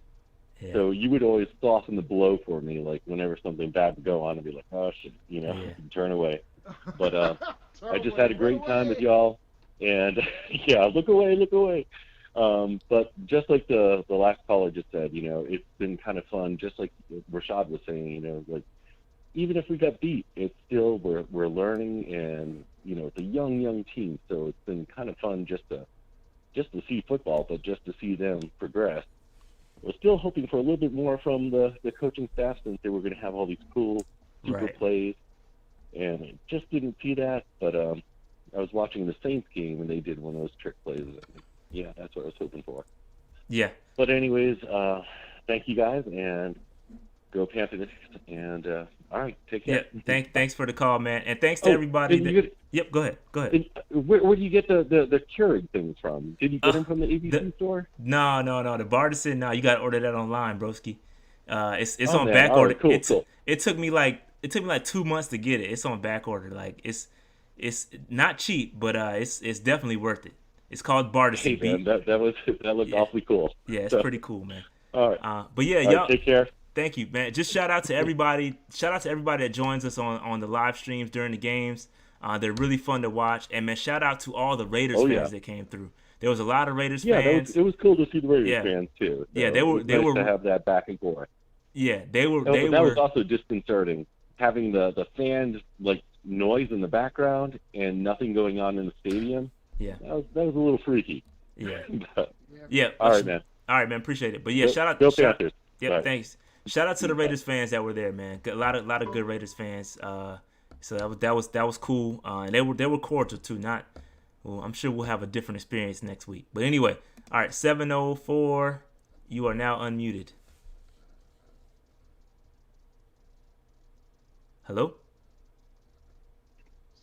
Yo, you said Austin. Yeah, that's you, Austin. Snap. What's good, up, bro? people? What's good, brother? What's going on, yo? What's happening? Happy week 1. Yeah. Yeah, man. I'll keep it mad short. DJ Moore. Yeah. What? I mean, I'm just as lost as y'all. I mean, I'm actually confussed, way past confused. So I'm not sure. Like, did he talk to his hands? Talk to the coach? Because it looks like this is getting to be more of the usual. I mean, we got dropping passes or fumbling. Like, hopefully he bounces back later on. But I mean, come on, this is his 3rd year, right?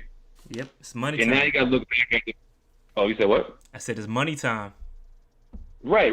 And now you got to look back at the receivers that were picked around him. Cortland Sutton, Calvin Ridley. Were they dropping passes? Well, Cortland Sutton got a shoulder thing, but, he's doing what he do. So, I mean, I mean, he has to show out this year or, we'll just call him, Hey, the good thing about it is, yeah, we got time, man. We got plenty of time. If you've been watching this show for a long time, that's one of my sayings. Yeah, we got time, man. It's nothing but time for DJ to turn it around, okay? So I expect a big game. Listen, DJ going for 100+, man. I'm telling y'all. I'm telling y'all, DJ going for 100+. Next week. Can y'all hear me? Yeah, we can hear you. I can hear you. Yeah. Next week. All right, but okay, so is he going to be consistent though? That's my thing. No. Or maybe it's just week 1 jitters. I mean, sure, we can roll with that if we like, but no, I don't know. I don't think it's going to be consistent, which makes it more frustrating. So what I meant by it's money time for DJ. Year three is usually when rookies turn the corner. So that's what I mean. I don't figuratively mean it's time for him to get paid, because obviously I agree that the 5th year option exists.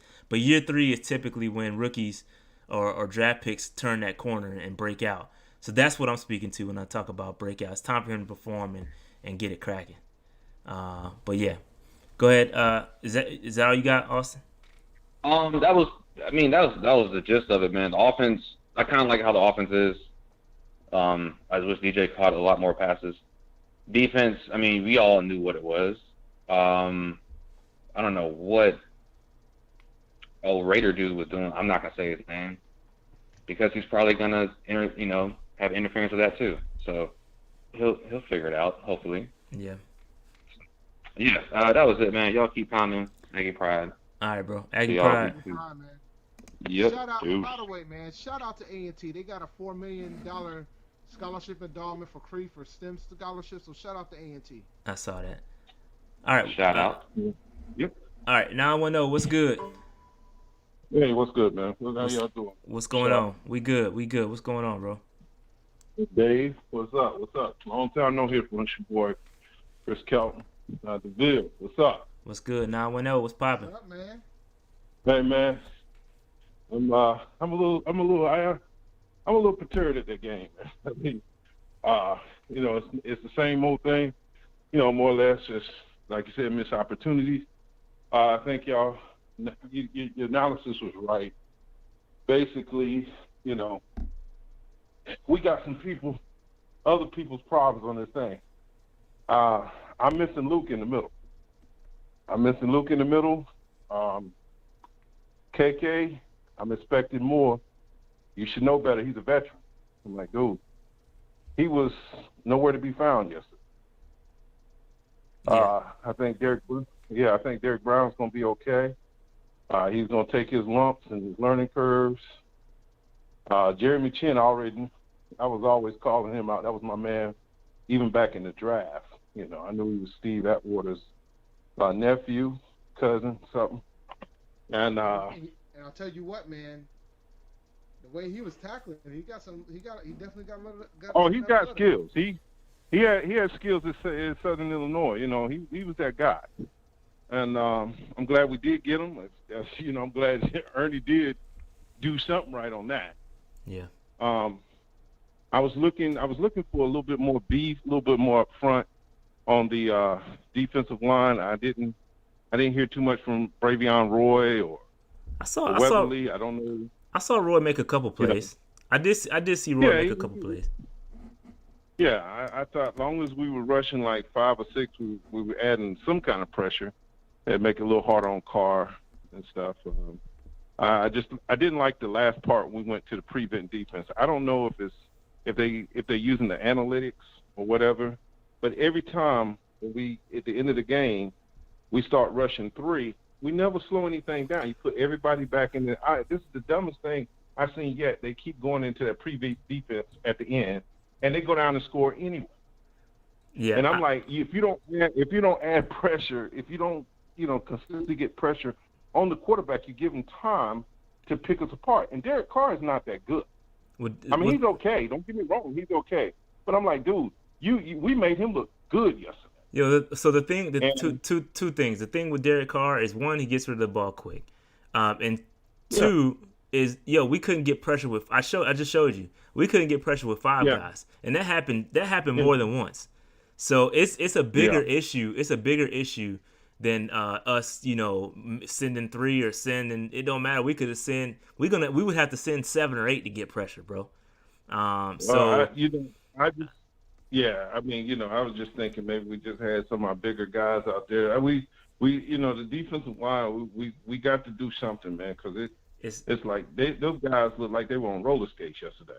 And I just didn't like the idea, the front four. We were expecting the front four to at least get there. They wasn't even, they were nowhere to be found. And here's another thing I thought whose stock was down a little bit was Brian Burns. Man, he has not set that edge out there like he's supposed to. I think we need to move him from defensive tackle to maybe linebacker. I think he's better when he's running towards a tackler. I think that's where he would be better at. Well, then, now I think you're asking him to be outside linebacker in a 3-4 scheme, which is I think that's different. And he did line up in coverage. He actually played decent coverage as a linebacker in this 3-3 whatever we were playing. It was weird what we were the combinations that the field snow that we were doing that. It was weird, but it's 3-3. It was a 3-3 something. But I don't know. It's this the Phil Snow. Listen, I've seen Phil Snow call games in college, and this is on par with what he did. Some things didn't make much sense. I understand that. I mean, this is his first guy. I'm gonna give him just a little bit of leadway on this. I said, but like I said, I mean, some of this stuff, you just have to. I don't know. I think they're going to go back and look. There were some bad angles taken and things like that. And this, like I said, I mean, we got to get someone in there that's going to be able to stop the run, man. Well, I mean, because these guys. I think. I want to give a shout out. Like I said, I want to give a shout. Troy Pride played real good. I'm going to give him a thumbs up on that because he really showed me something. I was kind of shaky on Troy Pride, but I think he's going to be all right. Stock down, Dante Jackson. You know what he can get. I'm not even going to go there, but you know what he can get. Y'all killing Dante. And if Rasul Douglas is the guy that we need, I think we need to put him over there and push Dante right back to the bench where he belongs. I think just to address that, I think Rasul and Troy should be our outside corners. Move Dante in the slot. Dante was hurt. He only played 11. 11 snaps. I think he did have 2 pass deflections in those 11 snaps. So he played all right. But I don't know. Go ahead. I don't think it's fair to him.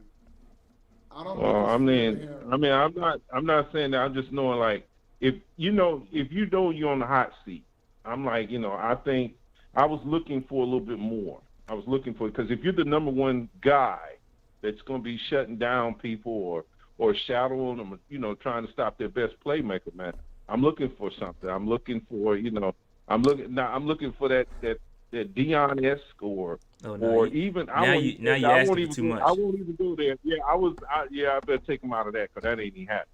But I'm just saying, I'm looking for him to at least slow that guy down. He's got to do. Go ahead. No, I was gonna say, all right, I gotta wrap because I got two more people. I hate to cut you off. I got a couple more people I gotta get to. Call back in next year. I mean next year, next week. Excuse me, I wouldn't do that to you.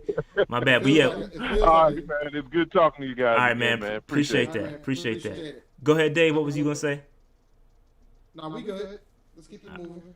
All right. 727. What's good? Yo, can y'all hear me? Yeah, we can hear you just fine, man. My bad. Appreciate you for holding too, man.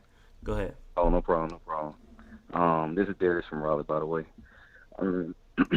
Kind of just wanted to piggyback off the first two calls. Basically everything they said, I pretty much agree with. I just like to add on, like, we got to understand the expectations of this team. Super Bowls are not won overnight. You just not go load up on a lot of players and think you go make it to the promised land. Sort of like what the Bucs are trying to do. It takes time. I love to point out, like, the Chiefs were the worst team in the league in 2013. Now you look at them. Yeah. It's chess, not checkers. And we're getting some right pieces in the mix. I love what we're doing. There's a lot of things we could be better at right now, but I think we're headed in the right direction. I think a lot of these young players that we draft are going to turn out good. Troy Pride, Chinn, Brown.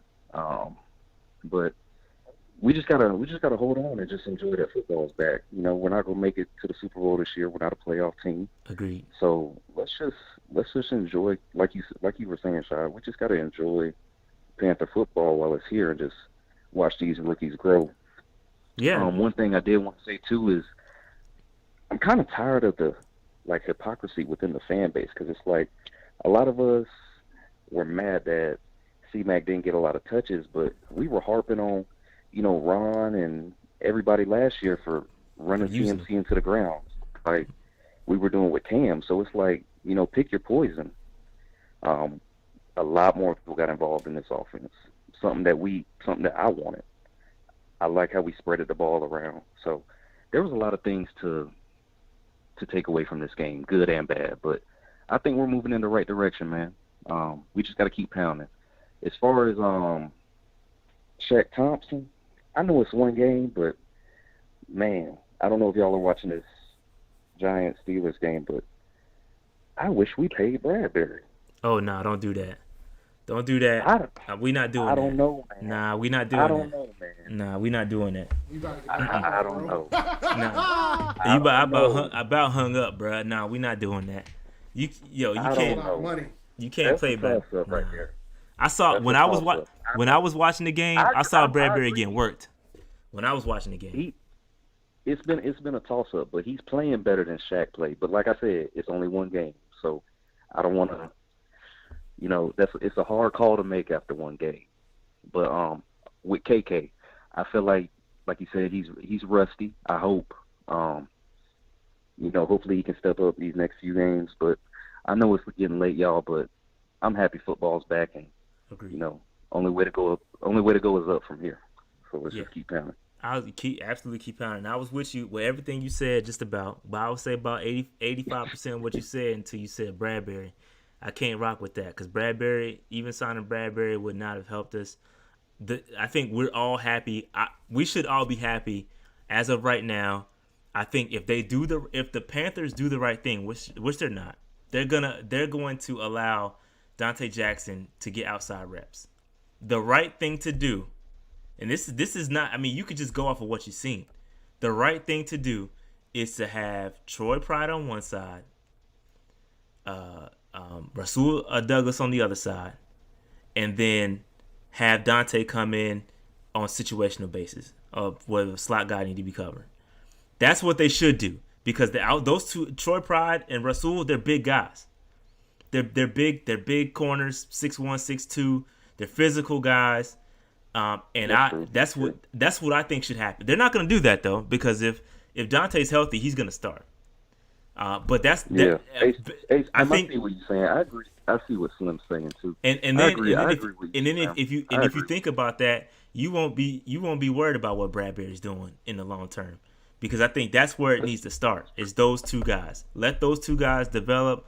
Let them start, and then after that, let them take their lumps. But I like what I saw of Rasul, and I like what I saw of Troy Pride. Troy Pride gonna take his lumps. He's gonna get beat a lot, but he needs to stay out there and just take it. And we just need to deal with it as fans. That's the only way he's gonna get better. Yeah, definitely. I agree. I forgot how much Bradbury was asking for. To be honest, I 16 million, bro. No chance. No chance. Yeah. I forgot he was asking for that much. I didn't. I knew exactly how much he was asking for. No chance. No chance. But all right, man. That's all you got? Yeah, that was it for me, man. Y'all have a good night. Yeah, appreciate you too. All right. Keep on, bro. Peace. All right, I think this is Marcus. Marcus, my bad, man. That is Marcus. Appreciate you holding on, bro. All right, no problem. My bad. I'm trying to get through. Go ahead. That's fine. I had a comment and a question. The comment was I kind of had mixed feelings about the defense going in. I was just thinking going in, I just thought, oh boy, this is going to be a disaster. And while it was really bad, I mean, they have some pieces to build around. They have Chinn, they have Dare Brown, Troy Pride did okay. So I don't think they'll ever get good because I'm more worried about the pass rush than I am the secondary, to be honest. But unless Burns works some miracles, so I don't see where the pass rush is going to come from. But I think they'll be okay in the long run. This is something that's going to take about 2 or 3 years to fix. Just got to get in his Rule has to get in his guys. So that was just my thoughts on the defense. But the question I had was on Teddy Bridgewater. A lot of people are saying that, that they were really impressed, that he had a good game. And I guess I had mixed feelings about him. Maybe this is just my thought process on it, and I know it's just one game. My thought process is I was a little underwhelmed. I was thinking, just long term, Teddy is what he is, and this is effectively a tryout year just to see, okay, let's see if he is the guy to lead us to a deep playoff run in about 2 or 3 years. And then just in my thought process, if this is who he is, the question I have is, do you think that Teddy can be that long-term guy if this is who he is? My thought is that if this is who he is, he's okay, but he's not going to preclude you from getting a franchise quarterback if you have a chance to get one. Yeah, no, I think your last point is correct. The problem with that is that I think that Teddy's gonna have us good enough to be in range to not get that franchise quarterback. So I think we're gonna put enough victories up this year to where we're going to be outside the top 10. Maybe if you think Trey Lance or if you think Justin Fields and they fall to us and you think those are franchise quarterbacks, then maybe we might have the opportunity to get them. But I think, listen, okay, so let me turn around and ask you a question then. What were you expecting out of Teddy Bridgewater yesterday? Glorified game manager, which is kind of what we got, which isn't necessarily a bad thing. But when I think 2-3 years down the line, when the team is going to be ready, when I think game managers, unless they have a dominant defense and weapons all around them, they're not going to make that deep playoff run. And I'm just questioning the way that we're currently, in the ways that we're being constructed. I think that we're going to be more offensive based, but I'm not sure that we're going to have that dominant defense. But you don't know that yet. We don't know. Yeah, we don't know that. I agree. We don't know that yet. But I do think he has weapons all around him right now. I do think he has. And I thought for his first game, I thought Teddy was just fine. The only thing that I'd like to see more from Teddy is him pushing the ball downfield. But again, I'm not mad at him moving. At the end of the day, you got to move the football. Just give me the first down. If you're moving the football and you're converting first downs and you have the drives are continuing. That's all I really care about, and that's what happened yesterday from what I saw. So I'm not concerned. I'd like to see us against this Bucs defense first. I'd like to see that before I say, because I think we need to invest in the offensive line, obviously. Moton needs to get. If we're gonna roll Teddy out there, he's gonna be our semi-franchise guy. We gotta protect him. We still have to build as if a franchise quarterback is back there. And I think that just because we have Teddy, we can't get complacent and say, oh, we don't need to, we don't need to build anything else on the because that's essentially what we did this offseason. We got Teddy, and now we don't gotta we'll just invest everything we have in this defense, and we still have to invest in the offensive line. So, and listen, what I didn't point this out, but what was really impressive about me, to me about Teddy was he had real control of the offense. Like he was audible in checking plays like that for the first game. Like obviously he's familiar with the system, but man, that was impressive. And if he can recognize defenses and go out there and command the offense, I think he's gonna be the guy long term. It's not like he's a rookie though. He's like a 7-year vet. He's not a rookie, but it's his first game with the whole new group of players. Yeah. And a whole new offensive line has been put together. Like that was really, I was really impressed with Teddy. I was impressed. And again, one game. I want to see what he does against a little bit more pressure, and we'll see. We'll see what happens. Yeah, I just want to see see what he does this year, and then I would just want to see what the evaluation is from there. But I just didn't know what our expectations should be going forth out of him, because we will have a decision to make one way or the other. Well, Teddy is signed for essentially it's a 2-year deal. A 2-year deal. With an option for a 3rd year. So he is playing for a job as well, and I think he's gonna do very well. And I think what your point was valid is that when you get there is gonna be a question to be had. If we're picking top 5, you're gonna have to decide whether you're gonna put all your eggs behind Teddy, or you're gonna go out and get a franchise quarterback. Teddy's still decent. I think he's 27, 28. Yeah, he's still young. He's still got a lot of football ahead of him. So you could essentially put Teddy can be the guy, and you can trade. If we're top 5, you either take the top offensive tackle. You can get Jamar Chase. You can add more weapons around him. You can trade back to get more assets, to get more picks. And that's what I like. It's the flexibility. We're not locked in. We're not just gonna pick a guy just because we're picking top 5. That's what I like about the situation. It's because we're not forced to go out and do. You can actually analyze the situation and be methodical about it instead of just saying, "Oh, we're going to take Trevor Lawrence and that's it." Well, no, we have Teddy. Now we can analyze Trevor Lawrence and we can see if he's going to be the fit. But we also can say we got Teddy and we'll build around we'll trade back from the number 1 overall pick up a couple more 1st-round picks, and then build more on the defense. Get another pass rusher. Get another top cornerback. Like there's so many options. The options are limitless, and that's what I like about the situation. To answer your question, I guess. All right, that makes sense. Well, we can always get Cam back, but I won't go there. Yeah, we could always get Cam back too.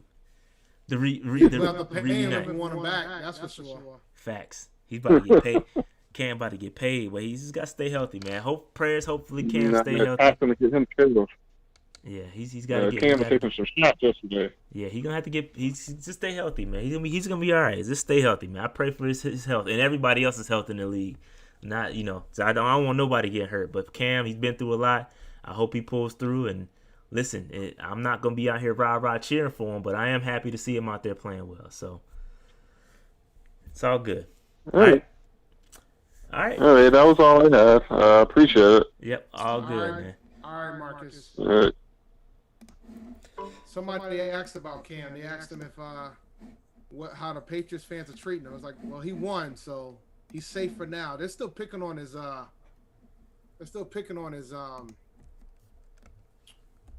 his attire. Is the best way to say it. Oh yeah, you ain't gonna get enough. But actually, considering Cam, his first suit for game day wasn't bad, man. He had a canary yellow popping. Man, that dude was out there looking like Curious George boy, man. What's the dude name? That's who he was looking like. It wasn't that bad, man. I couldn't be mad at it. I was like, all right, this is mild for him. For Cam, this is mild for him. Saying that canary yellow is mild is crazy. It is. That's just for wild. him. Have you seen what he's drunk? Dave, I'm more than aware. Wait till it gets cold, man. Wait till it gets cold. Oh yeah, he busting out all the furs. Let me tell you something. He about to have like 5 different furs on per week. He busting out all the furs, dog. All the furs. Listen. All right, so man, Morningstar Bakery is not that far from my house. About 10 minutes away. All right, good show, Dave. Listen, I don't know whether I gotta get y'all opinion. Do y'all want me to do y'all want us to do an episode with the Pewtercast fellas, or do y'all like the episodes with having other podcast people on? Cause it's a lot of work to coordinate those. Now, if y'all not gonna listen to them, then I ain't doing them. Cause I didn't want to do them. I'm be honest with you, I ain't want to do it. But if y'all want to hear it, we should do it, man. We should do it. We should do it. All right, I like the live shows too. I don't like recording them. I'd rather do the live shows. That's fine. Yeah. All right, we'll see. Want it, man. We'll see, man. I'll hit them up, man. I'll hit them up. I'm telling y'all right now, if them joints don't get like 1,000 views, man, I'm not doing them joints. I'm gonna be honest with you. It's a lot of work, man. It's a lot of work to coordinate that and get on the same page and put them together. It's tough, man. I'm still doing the shorts too. I like the shorts. I like the short videos. Those don't take much effort. I can record those and I'll do those. But if there's something to do them on, I'll do them. And guys, I'm still doing fantasy Q&As on Sunday morning. Facts. 11:30 to 12. We're gonna put it in for 30 minutes. Let's see how it goes. Yeah, man. All right, so we'll see. I'll see. I'll hit them up and see what they talking about. And it's a busy week for me. That's another reason why I wasn't gonna do it this week. It's a really busy week. I got a couple meetings on Fridays, and I don't know if I'm gonna get to it on Thursday. But we'll see. We'll see, Dave. We could try to do it Wednesday. We'll see. We'll see if they're available and when they're available. But yeah, man. Random. I found out today that I'm recruiting for A&T on Wednesday. Oh, virtually? Yeah, it's virtual. We'll see how it goes. See if I can get some folks to come up to New England. Yeah, good luck. All right, man. Signing bonuses, so we good. All right, so that's pretty much all I got, man. I appreciate all the support on the short videos I was doing with the stat predictions. If those come up, if topics like that come up, quick hitters that we're not gonna get to, like we didn't get a chance to talk about the captains and all that stuff. If there's stuff that we're not going to get to because this is a longer show than we normally do, we're going a little bit late. But if there's no time for us to talk about those on during this show, then I'll go ahead and do a video real quick. But don't expect too many of them. But I do enjoy doing those. I need more views too. We need more shares, more likes, more comments, more subscribers. We need all that. That's what keeps us going at the end of the day. Because our joint got stagnant for a little bit. We were sitting at 2.91 for like a long time. And then yesterday, I think we got a couple Raiders subscribers. That helped out a lot. Doing a live for the game on Sunday? Probably. It's a 1 o'clock game? If it's a 1 o'clock game, I'll go live. I think, Dave, if you want to go live, I already booked Larry. Larry wants to go live with us on Sunday. So, all right, I'm in. I gotta figure out what I'm gonna do, but I'm in. All right, so we'll do that. I got a headache too, man. Jeez. All right, so that being said, we're gonna close this thing out, man. We'll keep in touch for all the upcoming content, man. We might hit y'all with some new stuff. Y'all never know. Make sure y'all like, subscribe. Make sure y'all watching Dave's fantasy shows. Make sure y'all, man, and share it too, man. Share it to your other Panther friends, and they may or may not know about it. Listen, I feel like we the best podcast out there for Panthers content. We always keep it a buck. Listen, from a real fan perspective, we ain't out here, we just doing our thing. All right, I ain't gonna, I'm gonna keep it a buck. But it is what it is. All right, so let me roll this outro and get up out of here. Thank you for listening to the Panther Nation podcast hosted by Rashad and David. If you enjoyed this episode, be sure to subscribe so you are notified when new episodes are posted. You can also catch episodes on Spotify, Apple Podcasts, Anchor, and Podcast Addict. Review and rate this episode 5 stars and share it with all the Panther fans you know. And always remember, keep pounding. Man, keep pounding, man. We out of here. We'll holler at y'all next week. See y'all on maybe, I don't know when, Sunday for sure. Maybe we'll get a bonus episode. But all right.